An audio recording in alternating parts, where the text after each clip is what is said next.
So this platelet function and coagulation, they go together. And then this is like a concert, the singer will be there, the mridangam will be there, and the violin will be there. So platelets and cells, clotting factors, and vessel wall, all three have a role to play in arresting the bleeding. Okay. Now this is there are antiplatelet drugs, there are anticoagulants, there are thrombolytic agents. Antiplatelet drugs are those which interfere with the platelets and prevent atheroma formation. And anticoagulants are drugs that interfere with the coagulation pathway just described and prevent clot formation within the blood vessels. Thrombolytic agents are agents which dissolve the formed clot. The difference between anticoagulant, this is preventive and this is treatment. This is curative. These are anti-erythematous drugs. They have very little role as anticoagulants.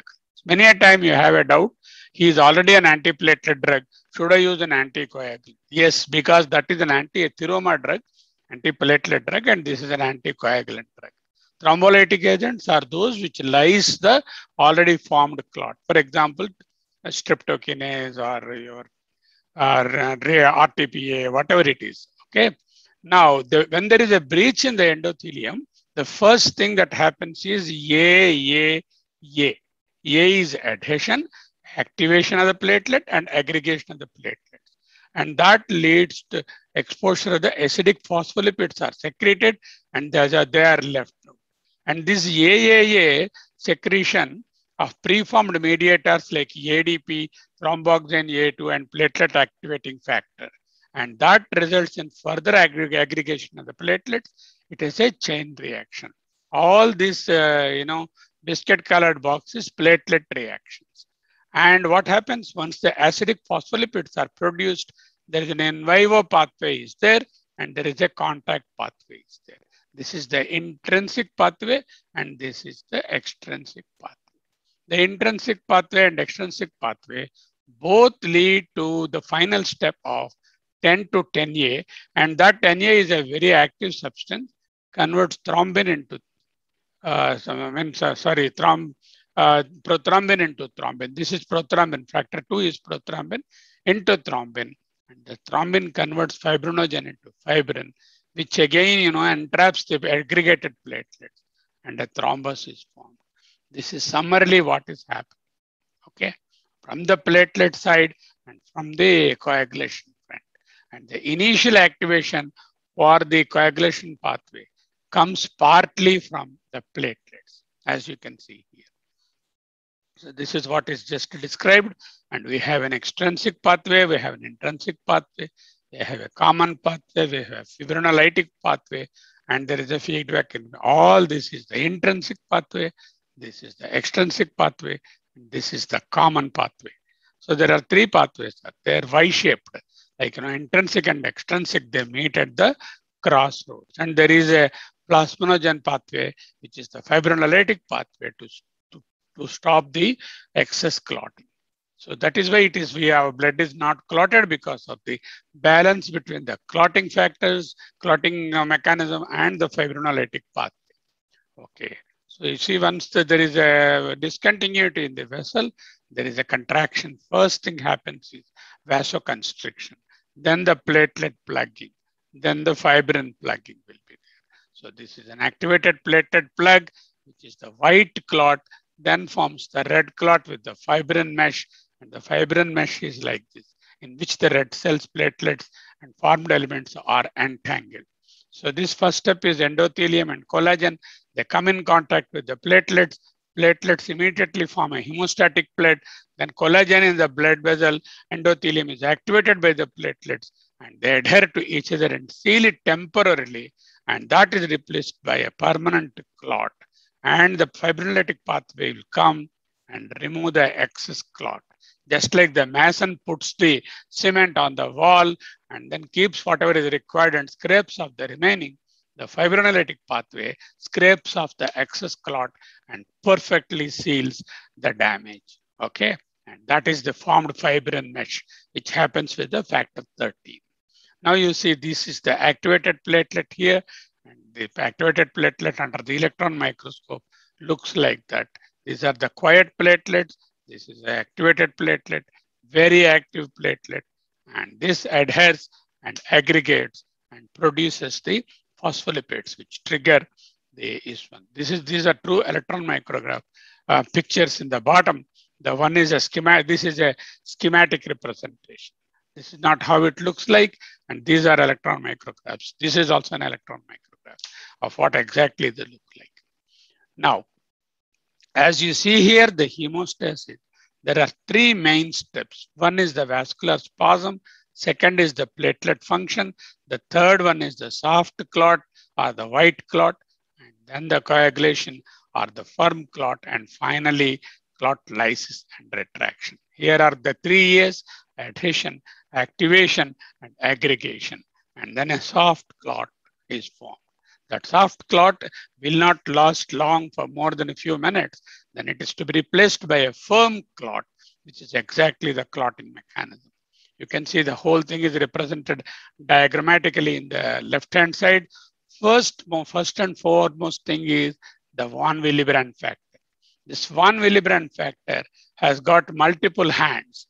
With one hand, it catches the collagen in the vasculature. With the other hand, it catches the platelet. Okay. So this is the von Willebrand factor, and it catches the platelet with one hand and collagen with the other hand. So that is it rather brings the platelet and puts it adherent and glues it to the vessel wall. And one platelet would adhere to the other, and everything is sort of made into a sort of paste-like thing to start with. That paste is replaced by a cement-like thing, which is the clot. Okay, these are some more electron micrographs of activated platelets. This is a megakaryocyte, and it is secreting the small tiny platelets. This is a red cell. This is a 1 to 2 micron size platelet. This is a 7 micron red cell there from the megakaryocyte. Megakaryocyte in the bone marrow under the hematoxylin stain looks like that. Okay. Now, subendothelial cells contain extracellular matrix and proteins called collagen that normally have no contact with the blood. The moment collagen smells blood, that's it, clot will form. This is one of the reasons for the hypercoagulability syndromes.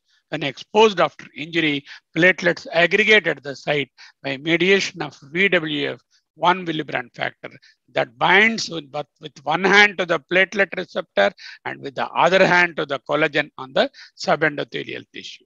If this is a subendothelial tissue and this is the platelet and von Willebrand factor, touch that, and one hand it touches the endothelium. That is how the VWF deficiency can produce bleeding disorders. As you know, von Willebrand factor is a very important step.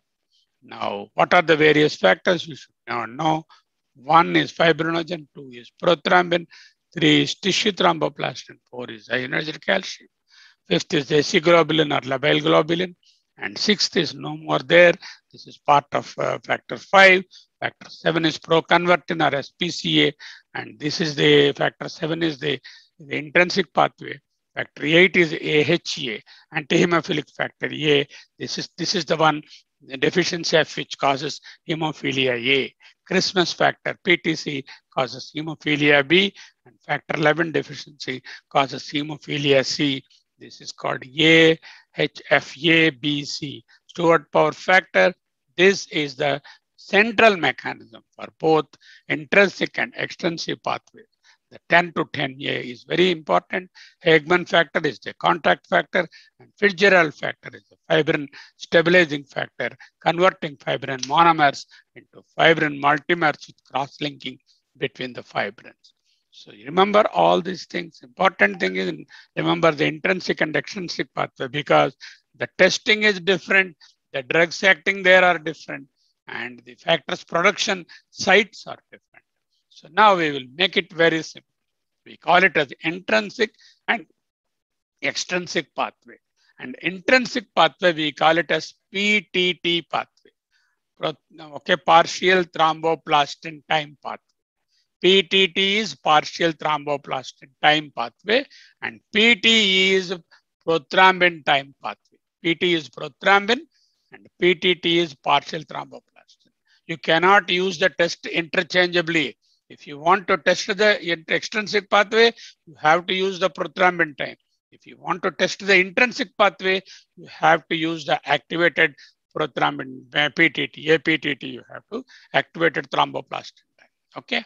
Now, we will just convert the intrinsic and extrinsic names into PTT and A and PT pathways. We'll write instead of extrinsic and intrinsic, the letters PTT and PT pathway. So this PTT has 3 letters and PT has only 2 letters. So intrinsic pathway must be shorter and extrinsic pathway must be longer. Because this has got more letters, oh, this must be a shorter pathway to reach the crossroad called the X. The crossroad here is the X. To reach that intrinsic pathway is smarter and shorter, whereas PTTA pathway, it has got several factors. It is longer, and that is why you require a test with a longer number of letters in that. That way you remember. And X has got a depression in which V nicely fits in. That means the AC globulin or factor 5 is a cofactor for the factor 10 to cause this one. So V nicely fits into that. And the XA and the V together, V is factor 5, together will go in for the common pathway. Now the common pathway is V and X together with calcium and phospholipids will convert prothrombin into thrombin. And factor 10A converts prothrombin into factor 2, which is called the factor 2 into thrombin. The prothrombin is a pro molecule and the pro is cut off some amino acid and thrombin is produced. If there is an important enzyme on the planet, thrombin is that enzyme. That is so powerful, is the enzyme. If thrombin unchecked, entire system will be full of clots and there will be no circulation. So there is an inbuilt mechanism to restrict the production of thrombin in the coagulation pathway itself. Otherwise, all of us would have been dead by now with the action of thrombin. Thrombin converts every bit of fibrinogen into fibrin, which means entire system will be clogged. But the thrombin generation is timed and also tuned and also regulated at a specific sequence by the inbuilt mechanisms, so that the fibrinogen to fibrin conversion is done only to the extent required and stopped immediately. Okay, that is very important step. That thrombin, the most powerful enzyme on the planet, converts fibrinogen into fibrin. Okay, if you want bioterrorism to come, if you have an unchecked thrombin molecule, if you just can inject one into the system of a person, or it can be put, let us say, into food or something, the whole humankind will be wiped off in few hours. So that is the power of the thrombin. But luckily, God has given the defense mechanism to restrict the thrombin to very, very required usage only, and doesn't allow it to go further to convert all the fibrinogen into fibrin. Okay, so now what is it? The intrinsic pathway, PTT pathway, sorry, the extrinsic pathway, PTT pathway, the intrinsic pathway, and the common pathway, starting 10 with the 5, and then this is the common pathway. Common pathway has 2 steps, prothrombin to thrombin, and thrombin acts on fibrinogen to fibrin, 2 to 2A, and then 1 to 1A. It's the final step. So you have test to do this, you have test to test it, you have test which test the common pathway also. For that reason, I need to learn this. Otherwise, I'm not too much interested as a clinician. But we use these tests and we should know that. Now, what are the factors? He has already narrated PTT pathway. What are the things? The PTT has larger number of letters, so it must be a longer one. So this is a shorter one. The other one must be very lucky. And let us start with the lucky 7 here. Okay, and 10 minus 7 is equal to 3. So that is the tissue thromboplastin. 7 and 3 form the intrinsic pathway. So there is already 10 here. We have a 7 here, so the balance must be 3, and that is the intrinsic pathway. Tissue thromboplastin acting on 7 to convert into 7A. That 7A acts to convert 10 to 10A, which is the intrinsic pathway. And of course, the prothrombin to thrombin and fibrinogen to fibrin. Then how do I remember these things? This also you can remember. What are the factors here? 12 is the highest. Then we write 11. Then we wanted to write 10, but 10 is already here. Then we write 9. Then we write 8. Very easy, isn't it? 12, 11, 10. Of course, not required. 10 is already in the crossroad. We write 9 and then write 8. So 12, 11, 9, 8, 10, half of that, 5 will be the center point. So this is how do I remember 12, 11, 9, and there's a small mnemonic you can use. Tenet. Tenet is T is 12. The tenet of coagulation, the tenet of hematology stands in the tenet.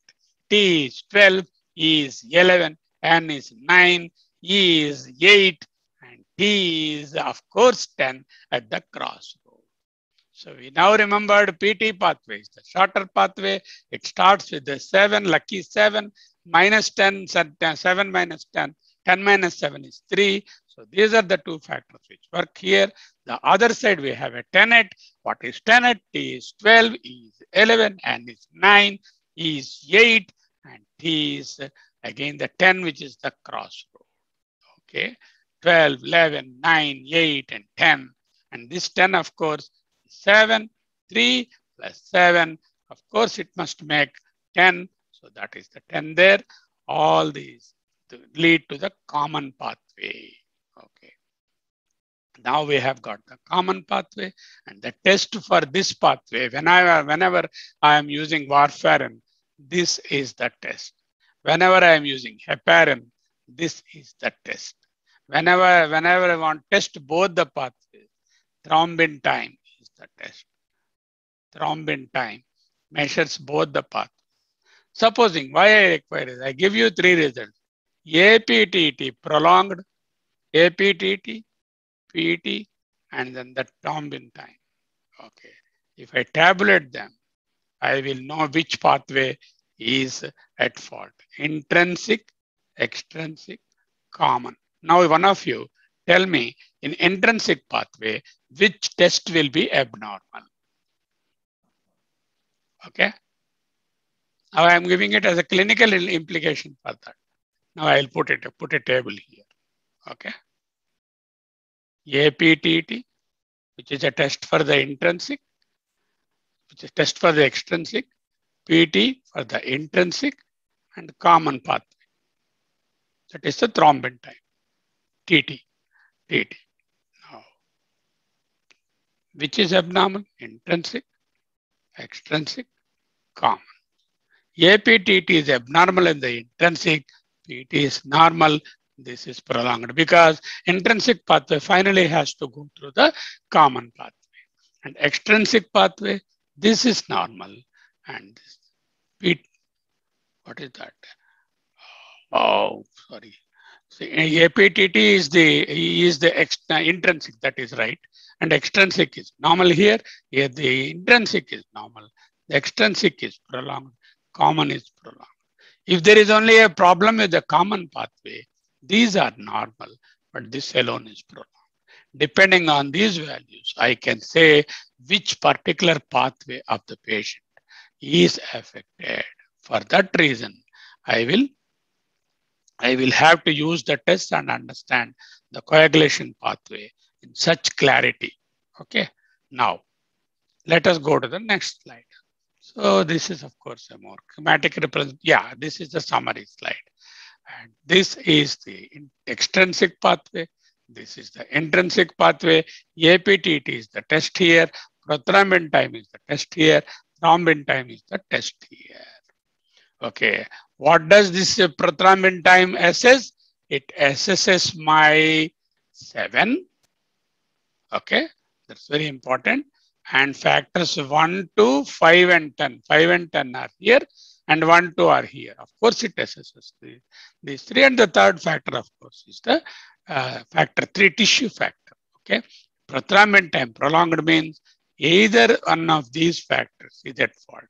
APTT SSS, of course, 10, 11 it SSS, and also the 11, 11, 10, 12, 11, 9, 8, which are here, plus 1 and 2, which are here, 5 and 10, which are at the cross. Thrombin time, SSS factor 1 and factor 13. Okay, that is how you require to know. Calcium is an important ingredient at every step of coagulation cascade, almost. And lipids, there are the phospholipids. Okay. Very simple now. The extrinsic pathway, 11 with the tissue factor together converts X to XA, 10 to 10A, here 12 to 12A. Then after that in the 10 it is the 11. After 11, 10 should come. 10 is already here. 9 to 9A, then 8 to 8A, and calcium phospholipids. Again, 10 is converted to 10A. Then the common pathway with calcium and phospholipids, thrombin is converted prothrombin to thrombin. Again, factor 5 is to 5A, and activated factor 5 sits in the V of the 10 together with calcium and phospholipids. It converts prothrombin to thrombin. This thrombin acts on the fibrinogen to make it fibrin monomer to fibrin polymer, and that stabilizes the cross-linked fibrin monomer. It will be like that, the monomers, and they're cross-linked here so that the mesh is formed with the help of these things. Okay, that is the fibrin mesh after the the stabilizing factor or the Hegman factor and Fitzgerald factor are at work. Okay, now where does heparin act? Where does low molecular weights act? Where does the hirudin act? This is important. Heparin has an action on 12, 11, 9, and 10. Okay, low molecular heparins act directly on this. And there is a sort of feedback in hirudin. It inhibits the feedback mechanism, and thrombin is perpetuated and bleed. Thrombin is inhibited, and there will be bleeding from the hirudin. And of course, this is the fibrinogen to fibrin to stabilized clot. Low molecular weights predominantly act on 10A. Heparin acts on the factors on the intrinsic pathway. Okay. And APTT, activated partial thromboplastin time, measures the heparin pathway or intrinsic pathway, partial thromboplastin time, extrinsic pathway, or the warfarin pathway. In other words, this is the warfarin, this is the heparin pathway. You can just rename them like that. Because then now what happened to the new drugs? We were now studying NOACs. Where do they come? That is what exactly. The NOACs are the bands. What are those bands? Apixaban. XA is for the 10A. It bans 10A. That is why it is called Xaban. And you add epi, apixaban. Rivaroxaban. AXban. Xa is again ban. Xaban, XA ban, that is 12-10A ban. These are the bans. Apixaban, edoxaban, rivaroxaban are the 3 drugs studied and approved right now as the oral anticoagulants which act at the level of 10A inhibitors. There is a direct thrombin inhibitor which is called DAB, dabigatran. Direct thrombin inhibitor, direct is D is dabigatran. Okay, direct is D is dabigatran. There is no need, it doesn't do anything for the 10A, but it just does this. The advantage here is it has got an antibody against that, and that can be used as an antidote. Whereas we do not as yet have any antidotes for the bans. So that you understand like that. So the intrinsic pathway here, the extrinsic pathway here, converged the Y, longer limb, shorter limb, and common pathway. And common pathway This is inhibited by dabigatran here, and at the crossroads by the bands. Okay. Now you need to know about the vitamin K associated anticoagulant, vitamin K agents. So you see here, factor 2, this is the glutamic acid residues of the vitamin K and carboxylated factor 2. What is factor 2? You know, it is thrombin and prothrombin to thrombin. And the prothrombin to thrombin, there is protein carboxylase. Protein carboxylase is the enzyme, and then it adds carbon dioxide to the protein there, and that becomes COO molecule. CH2COO molecule is converted into active molecule. This is an inactive factor 2, prothrombin. This is the active factor 2. What is that activity? Making it carboxylated. Where? At the protein terminal. And that is a carboxylated factor 2, which is the most powerful enzyme on the planet. And how does vitamin K help that? Vitamin K has got two forms. One is called the reduced form of the vitamin K. The other is called the epoxide of the vitamin K. Epoxide, as you can see, has got more of oxygen. This is also called 3 oxygen radicals are there. And this is the epoxide part of the vitamin K, which is the oxidized vitamin K. This oxidized vitamin K is inactive, useless. For this oxidized vitamin K to be useful, it must be converted into reduced vitamin K, which is the active vitamin K. That means the O double bonds to be converted into OH. Then only it will be reduced vitamin K by adding hydrogen to that, at least for these two, and also here, this also the O here has replaced by a CH3, and with the result, addition of hydrogen is reduction, and this is reduced vitamin K. Why is it useful? Along with oxygen there, the reduced vitamin K is a wonderful catalyst which converts the factor 2A into its carboxylated factor 2A, a factor 2 to factor 2A. So 2A is acted upon by the vitamin K here.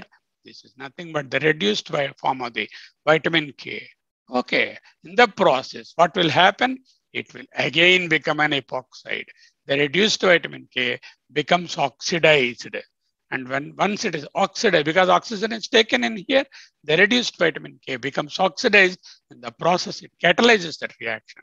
The oxidized one is the inactive, and the balance between the inactive vitamin K and the active vitamin K propels this reaction in the forward direction. If more of reduced vitamin K, more in the forward direction. If less of reduced vitamin, more of epoxide or the oxidized form, it will not propel the reaction. Now, where are my vitamin? This one. So vitamin K reductase is required to convert the oxidized form to reduced form. That is acted upon by vitamin K reductase inhibitor. Vitamin K reductases. Now warfarin we give, it blocks the vitamin K reductase and doesn't allow the formation of this one. So no propulsion, no thrombin formation, no clot. Supposing you use, vitamin K when overdose of warfarin is there, you use more of vitamin K as a cofactor you supply, and this propels the reaction in this direction, then produces this one, and anticoagulant effect is reduced and patient is saved. This is the mechanism involved in the vitamin K. You should know the VKs. These are time-honored drugs, very cheaper drugs. Little difficulty in monitoring. You have to do the PTINR or the test is the PT, because white warfarin is in this slim. So when you use warfarin, you have to ask PT. PT alone is not sufficient because it is variable, and you have to come in do the international normalized ratio. What is that? So, and again, the thrombotic pathway, vitamin K dependent factors. These are all the vitamin K dependent.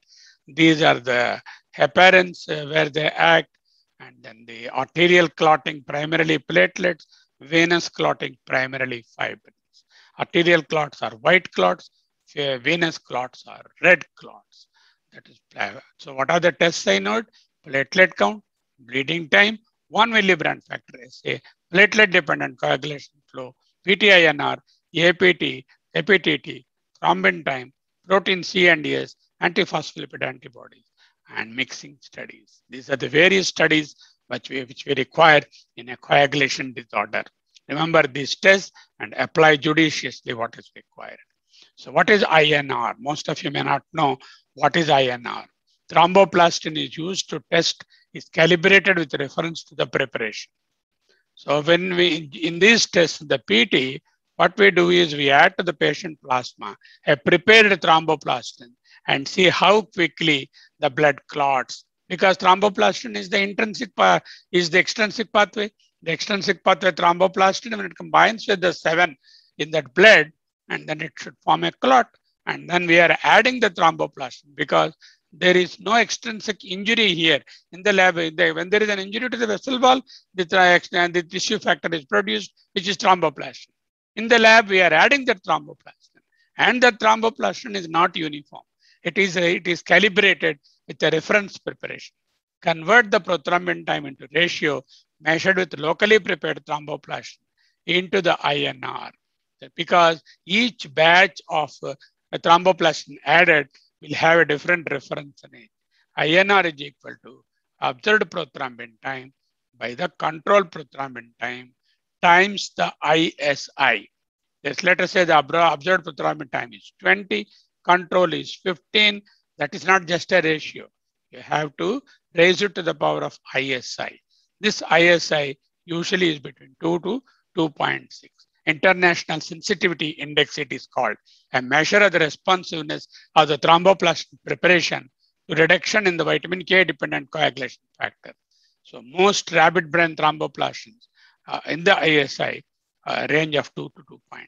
So if somebody asks what is INR, don't say it is a ratio of observed prothrombin time by the control prothrombin time. Something more. You raise it to the power of ISI.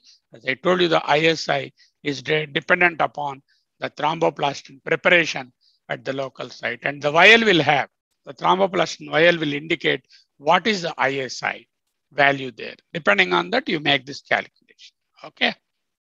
So this is a beautiful fibrin clot. In that meshed up all the RBCs and formed elements of the blood. So this is a single fibrin monomer. And then once the fibrinopeptides are there, a fibrin clot, a mesh is formed. And then you measure what is called the D dimer. What is D dimer? D dimer is this formed fibrin will be cut by the fibrinolytic system. And what is cut? The fragments will be there. These are nothing but the fibrin degradation product, or the FDP they are called. The more FDP are there, they indicate more fibrinolysis. More fibrinolysis means more fibrin.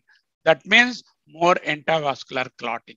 Either in case of disseminated intravascular coagulation of any etiology, malignancy, drug-induced, viral-induced. You have seen in COVID, we have disseminated intravascular coagulation, and the fibrin degradation products are more, D-dimer are more. If there is an entrance to a hall, there are 200 chapels outside, which means that there are 200 people, at least 100 people are inside. That means more you fibrin degradation products you see in the blood, more amount of fibrinolysis. More amount of fibrinolysis means more amount of fibrin formation. More amount of fibrin formation means disseminated intravascular coagulation. That is why these are used as a measure in DIC as well as in venous thromboembolism, in DVT, everywhere you use the FDP. The single measure of FDP is the D-dimer. Okay. Now this is a summary slide. There are receptors for the platelets receptors here. This is the platelet, the circle one here, clopidogrel, exposed endothelium, agonist, collagen, adrenaline, ADP, thromboxane, and plasma thrombin, and the fibrinogen. And they activate the platelets, and clopidogrel blocks this receptor. This is called P2KY receptor of the platelets. And then there is another receptor called the GP2B3 receptor. which again blocks the platelets. And you have got the dipyridamole or the persantin group of drugs, and you have the aspirin, which prevents the arachidonic acid pathway, and generation of thromboxane A2 is reduced. So the clopidogrel, aspirin, dipyridamole, G2BA inhibitors are all platelet inhibitors at various levels. And with, of course, this will help in the thrombosis. Obstructing them will prevent clot formation and atheroma formation. Okay, I will not go into this. So this is the resting platelet, shape changed, integrin activated, secreting platelets, secreting the phospholipids and procoagulant activity. You can see here how it is becoming into a big fibrin mesh there. A single platelet has produced so many changes. So now there will be several platelet associated disorders, deficiency of von Willebrand disease. This is the von Willebrand factor. It is attached on one end to the endothelium, the collagen of the endothelium. On the other end is attached to the G2B receptor of the platelet. And we use a blocker here, G2B blocker. That is the epiximab and then eptifibatide. These are the molecules which we use there. There are several syndromes, Bernard-Soulier, Glangerman's disease, thrombocythemia, which you will be leading in the platelet disorders. Okay, now procoagulant actions, anticoagulant actions, and thrombin generation summarized in one go. And this is the belt that every hemophilic must have on their body, and that is an international symbol of a bleeding disorder. If somebody is wearing that bracelet, this is a patient of bleeding disorder. To tell the patient, and don't forget to give. In our society, we don't have these bracelets. You have to leave a very clear red card that this patient is a bleeding disorder patient, always kept in the pocket of the patient to save him from catastrophic bleeding. Okay, this is all about the coagulation. Novel oral anticoagulants or direct oral anticoagulants are wonderful drugs which are available in the last 5 to 10 years. And these, as we have seen, are of two types. One is direct thrombin inhibitor, which is the dabigatran, direct thrombin dabigatran. The bands are 10-year bands. That's why these are called hexaban. That means all the three bands, apexaban, rivaroxaban, and then the edoxaban. Out of them, apexaban and rivaroxaban are very commonly used. We have used apexaban very clearly during the COVID time, all of you know. And the dosage is 2.5 milligrams once a day to twice a day. And the most important advantage is no food interactions, no drug interactions. And these are usually once a day drugs, and they do not require the monitoring of the clotting system by PTINR or the APTT or the thrombin time. That's the greatest advantage. But simultaneously, you have to monitor the patient and not leave the patient just like that. Monitoring for what? Mild bleeding, no bleeding, mild bleeding, moderate bleeding, life-threatening bleeding. Depending on that, the dose adjustments. And we require to be very careful about the hepatic function in all of them. Severe hepatic function, CP score more than the C grade, which is you have to be careful. And renal function also. Most of them are safe until it is 50 and above. And below 50, we have to be careful with certain drugs. Certainly, we cannot use these drugs under 15. And another important thing is we cannot use them in pregnant women if we need to anticoagulate.